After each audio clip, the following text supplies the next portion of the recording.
Good morning, everyone. Good morning. It's Thursday, and I'm just really excited to have this opportunity to go live on a Thursday, which sounds so fun. I am also curious, like, if this works as a better day, but also I am so excited to be able to share a little bit more about me. I realize that there's a lot of times where I'm just putting my phone in work mode, which usually pops on at 10 a.m. in case anybody needs to know that and do the same for themselves. But really, how many times we join different Facebook groups or, you know, just we pop in a lot of groups and we never even know who like runs it. And so today, once a month, I want to share more about me and my story and get to know you. If you're able to pop on, and next month I'll give this a little bit more hype. And so hopefully you're able to pop on. We can have our coffee together or our energizing drink, whatever you choose. So, kind of to kick this off, something interesting about me is I don't drink coffee. I know everybody, like, anytime they figure that out, they're like, how do you survive? Well, I drink caffeine. I have like this pre-workout that I love, and it has never steered me wrong. And so I drink that. It's what's in my cup, and it gives me a great amount of energy. And so it's very similar to coffee. I love the smell of coffee, but I do not like the taste. Anyway, my name is Emily Olehausen. I am a women's life coach and speaker. I love working with women who are high achieving, career driven, ambitious women who are seeing career success, but not having the fulfillment in their personal life. And the reason I love that so much is because I truly believe that there is such a gap between, you know, the old way of thinking of society of like, we are the homemakers, we're the dinner, we're groceries, we're everything that exists at home, we run the show. But then all of a sudden, feminism kicked in. I always say, yay, feminism. We love this. But there is like, then we became career girlies with the same expectations of a homemaker. And I think that there's a huge gap in the learning curve on how to handle everything. And I love coaching on this because I have seen my clients go from literally just surviving to thriving. It's like a little cliche to even say, but it's true. Like I have walked through my program with clients who have, told me they wake up in the middle of the night where they're just feeling anxious, that they're thinking about their to-do list. They're thinking about, all that they have to do with the house, all they have to do with their business, their job. They're exhausted, their body's fatigued, they're mentally fatigued, and they just don't know where to go next, let alone have any time for themselves. And that is also so important to me, that you are also an individual on your journey of life to where you can also blossom and flourish. So that's a little bit about me, but I wanted to share, like, how did I get into coaching and a little more about my story and who I am. So I'm going to take you back about 10 years, maybe 12. Okay, math, maybe like 13. Anyway, I was once upon a time a Beachbody coach. And if you remember the Beachbody days, it was a lot of, working out, meal tracking, all those things. And you'd be paired with a coach and they would just hold you accountable. And so when I was a coach, I started a community similar to High Achiever where I, had everybody come in who was working on a goal or wanted more accountability, and we would just hype each other up. And it was really beautiful. And that was one of the things that I loved the most about being a Beachbody coach. I didn't fully resonate with the messaging that Beachbody had. And I didn't love, everything about the company, but I did love that aspect. And so that I think really piqued my interest in growing a community. But at the time I was a coach, I was also going to school for stenography, which is a fancy term to say court reporter. So if you've ever seen anyone in the courtroom typing everything that's said verbatim on like this little machine, You know what? Maybe I should show you. I have my machine right here. So it's not on.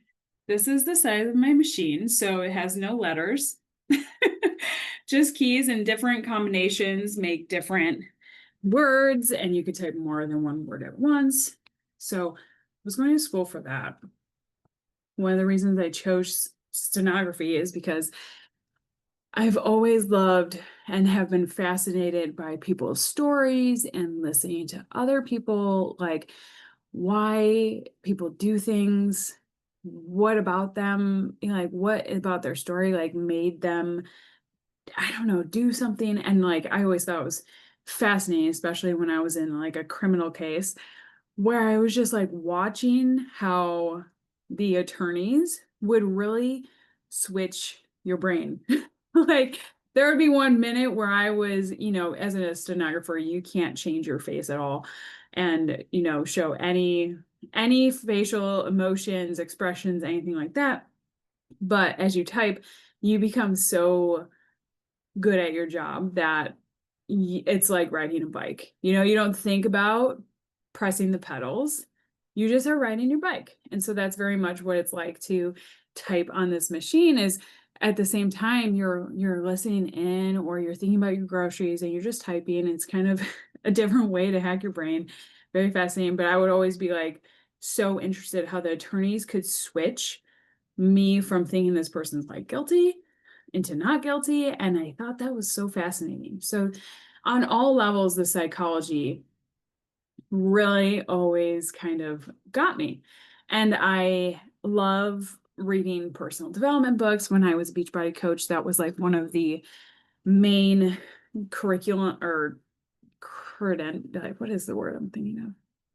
One of the main things you had to do every day is read 10 pages of personal development or 10 minutes, which is still a rule I follow today. And I learned a lot in those years, and it really sparked something in me in a positive way. So then, as I was in school, I, you know, did the Beachbody thing, but as my career took off with stenography, I kind of let go of the coaching idea. I didn't resonate with the company, like I said, and I was off to the races. I moved from Buffalo, New York, is where I'm originally from, and I moved to Charleston, South Carolina.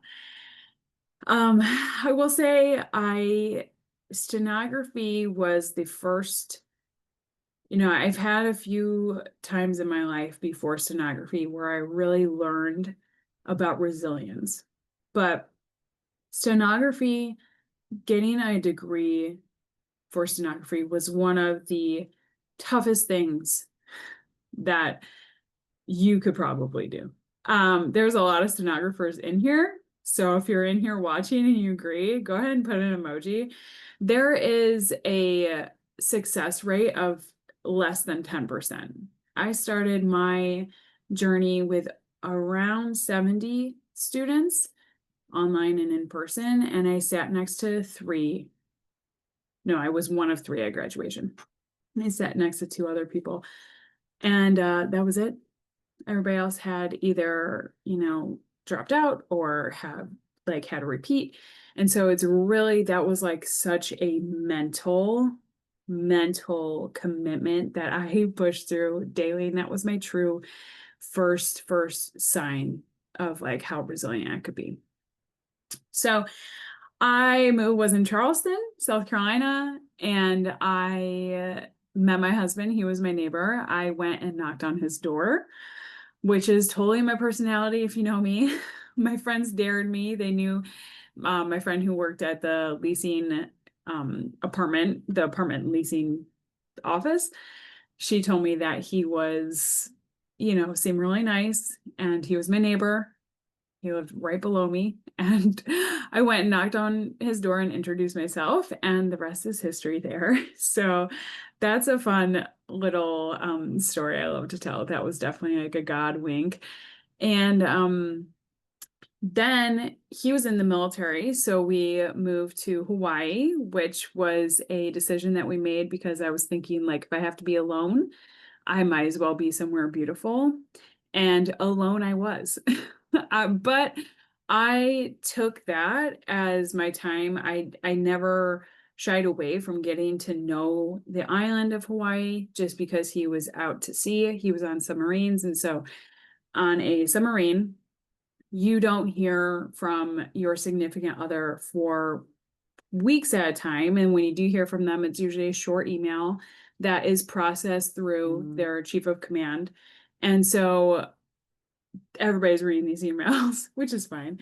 And you'll get that email, it'll bing, and that's it. But usually you get to see them and talk to them around the 3 month mark. And then they're home at 6 months, and then they're back out to sea for different training. So we did the math, and he was on the island physically for less than a year, and we were stationed there for 3 years. So I did the best I could. And I loved every single second of Hawaii. But that really is a testament to my own horn, a testament to my mindset and to the work that I have done to be someone who is fully independent. And the reason I say that is because I met several military spouses. I met several Native Hawaiians who didn't love the island or wanted to get off the island. And I was like, how could you want to leave? And, the natives they would ask me like what I've been up to, and I tell them, and they're like, wow, you've explored more of Hawaii than I have my whole life. And I really just, really sank my teeth into that. And I loved it so much. And so then we came back to Charleston, which was an incredibly difficult move for me. It was difficult because I loved Hawaii so much, obviously. But a lot of that, we got an assignment that was not on our even dream sheet. So we got voluntold to do something, and that's fine. That's military, right? But he was on shift work, which was okay because we didn't have any children, and I was able to work stenography whenever I wanted because of the job that I had at the time. And yeah, so we did that for a while, and then he got out of the military, and we came to where I am now, which is in North Augusta, South Carolina. So right on the border, right on the Savannah River border of Georgia and South Carolina. And this was something that really has catapulted why I like working with women who are career driven and are trying to handle it all, is because the first 3 years of my motherhood journey with having two small children, I had my daughter, and then 2 years later on the date, well, one day before, I had my son. So there were 3 and 1. 3 and 1? No, when they're born, they're 0. You guys are really getting to know my brain this morning. I need more of my caffeine. So he was born, and she just turned 2. And my husband was still on shift work, which looked like 4 days of day shift. He'd wake up at 4 a.m. He'd get home at 7 p.m. and then maybe 2 days off during the week. And then he'd go to night shift, which he would sleep all day and go to shift. And it was just always ever flowing. And that was really difficult. It was. And that's another point of resilience I built. But also, a lot of the strategies I use today are not only tried and true because of my journey, I have tried everything that I teach. So simplifying with the micro actions, protecting your energy with boundaries, mindset work with your thought work, and then taking a power pause, which is just reevaluating. A lot of these things I was doing actively because I felt like I was A, losing myself, and B, I felt like I was losing it. And I know as women, we put that like, oh, it's just another story, like this is just another woman who lost her identity in motherhood. It's so common, but that's something I have a problem with. I didn't want to lose myself in motherhood. I wanted to still be me. You guys can gather that I'm very independent. I know who I am. And so when I started to lose sight of that, I started to flounder a bit, and where I started to put into these like small actions of coming back to myself. My first micro action was working out for 20 minutes a day. I decided to wake up before my kids would wake up, which is 6 a.m. My kids don't sleep past 6. One time they slept till 7, and it was like, what? If I could sleep till 7 every day, I would rule this world. I tell my husband that all the time.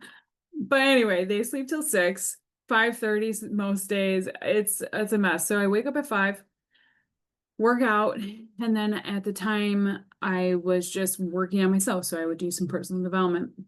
And okay, now I feel like this is going on a really long time. So let me just see if I have any notifications here. I'm just gonna refresh this. But and then I'll keep going with the story. Okay, cool. So, okay. Um, on my journey through this resilience and building this strength and this, system, I was really feeling like this desire to help more people. And then I had lunch with my friend who is a therapist. And anytime I have this like inkling or like a feeling of maybe jealousy, I was starting to notice I was jealous when she was talking about her job. And I always think that that's like a symptom to something else. Like, what's really going on here? So I kind of deep dived on my way home from that dinner with my friend to home, which was probably 15 minutes. And I had decided it's because I've always loved psychology and I've always loved helping people through mindset and the way that they think. So I came home and I proclaimed that I was going to go back to school to become a therapist. And my husband said, okay, this is really, this is something. Before we dive in and sign up for college, why don't we just sleep on it? Which is not really something that I do.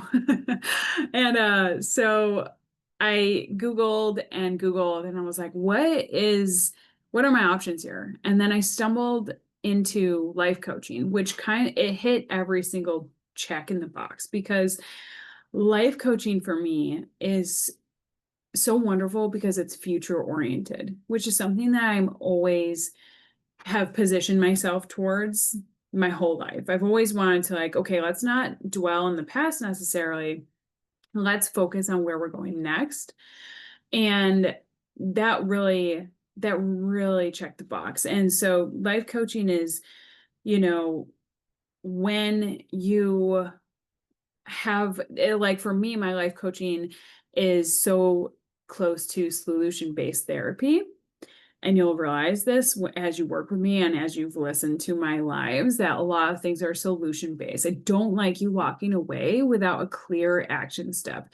It doesn't feel good for me. And that was one of the things that really divided my love for the idea of going to school to become a therapist to, okay, life coaching is the way because I really like guiding people to know where they're going to step next and then holding them accountable. This was so powerful. It was everything that I've always loved come together. And so I was like, this is it. I slept on it. I prayed on it. I asked my friends and family, like, hey, is this something that you think like maybe I would be good at? And they were like, this is like actually make me kind of emotional. They were like, of course, this is like what you've been doing your whole life. And so it was really wow, I didn't expect to get emotional. It was really such a pivotal moment for me where everything in my life had led to this one answer. And so I dove in. I would wake up at 5, get my 20-minute workout in, and then I would take my class until my kids woke up. Sometimes that was 10 minutes a day. Sometimes that was 20 or 30 minutes a day, and I would just chip away. And that's really where that micro action comes into play. I've seen so many things compound in my life and change for the better by doing things 5 or 10 minutes at a time, honestly. And then protecting myself with the boundaries I've set in, like, hey, I'm not going to let this disrupt my peace. I always say peace is worth the pursuit. And that's really where boundaries come in. And then huge mindset shifts along the way. The higher you get, basically, I like to think the bigger the mindset shifts you have to make. And the obstacles are going to be coming at you faster. And so you have to be really prepared. You're, always ready for battle in a sense. And so I felt that as well through my journey of becoming a certified health and life coach. And then the power pause of like, hey, you know what? I don't know where to go next. Why don't I just take a beat? Why don't I just take the day or, an hour, go for a walk and recenter myself? Because I do know the decision. Sometimes it's hard to verbalize because it's maybe uncomfortable, but I do know that right next choice. So that is how I came into coaching. And it's been such a beautiful journey since. I've helped a lot of women transform their lives and how they show up in their lives, more importantly. And one of the most powerful things that, my clients tell me, and it means so much. I just had a client email me yesterday, and she shared with me that, she is a teacher and she runs her own business. She shared with me that she took some time to take her kids to the beach and she completely unplugged. And she's like, I would not have been able to do that before working with you. And that's so much bigger than, oh, I was able to enjoy the beach. It's everything that comes along with the guilt, with the mindset of having to be productive all the time, with the controversial, like resting is bad for you. You work through that. And so that was like, I get those testimonials all the time of like, this has been a huge game changer for me and how I show up in my family and how I show up at work. I'm seeing my entrepreneurial clients have more success in their businesses because of the boundaries that they're setting in their home life and business life, right? People think that like setting boundaries is going to keep people out, but really keeps us in our lives. Boundaries keep us safe in our lives. And all right, well, this has been 22 minutes, but this is like just the very short synopsis of my life. I'm sure that I'm missing some things. And, a lot of these things I use in my program. I was just talking to a client the other day, and I was explaining that there's a lot of things that I do in my program that I consider the spine of my program. And that is things like micro actions, simplify, protect, mindset, and stillness. So micro actions, boundaries, mindset, power pause, those things. And then everything else is like the supporting body around that spine. So what that is the nuances that you're going through that no one else might be going through, that these coaching conversations are curated just for you. And that's the best way I can explain it, I think. And I love this work, and I'm so happy that you're here today. If you have any questions, let me know. But I am so excited to be offering a 3-day masterclass workshop based on these 4 simple shifts to help you create long-lasting balance. It's October 27th through the 29th. There's going to be a bingo card where you can win some prizes. There is going to be, just community building. There's going to be fun times, and we're going to meet 7:30 every day for those 3 days, and it's going to be a huge game changer. I'm teaching this system for free. And it's because I want you to succeed, and I want you to take away something that you can implement right away, because I believe that each one of us in this group deserve that. So if you have any more questions for me today or this piqued your interest, I do have a 30-minute free coaching consultation. It just totally blanked. It's called Align and Simplify. And because you're in this group, that's why you receive that, because I am here for you genuinely to support you. My love for coaching trumps everything. I just want to help you. So I am so excited to hear what your thoughts are. Share where you're located in the world. Share something fun fact about you. Fun fact about me is that, and I totally forgot about this, I'm a self-taught stained glass artist. That was a journey that I started when I really felt like I was losing myself in motherhood. I decided I was like, I need to do something, and stained glass caught my eye. And so now I'm a stained glass artist, and it is still a fun journey for me to find joy through. And I love it so much. So go ahead, ask me any questions. I'll stay on for maybe like 2 more minutes. And Andy, thank you so much for being here. I see your comments. Yes. Yes, one step at a time method. Thank you so much. Yeah, it's a huge, Andy just said, I love the way you're teaching us and enforcing the one step at a time method. It's so huge. And I feel like one of the things I just shared recently with a client is and I think it was on my last live, when we feel like the problem is so big, go small. What's the micro step? What's the smallest action? What's the 5-minute timer I could set and do that action within? And then when we feel like things are so nitty gritty, we're stuck in the weeds, we can't see anything, we're in the forest, we can't see, all we could see are all the trees, right? Go big. What's the big idea here? Remind yourself, like, what's a big move I can make? Maybe I could just throw that post up. Maybe I can just say, hey, I'm going to go for a walk. That's a big idea. That's the big idea, because everything else feels so small. I have to get outside myself. I have to get outside in nature. I have to see the world. So I love that. And that was a huge breakthrough moment for my client that I love sharing. So, all right, if there's no more questions, I'm just going to refresh this quick. Thank you so much for joining me, and I will see you next Friday. Have a good week.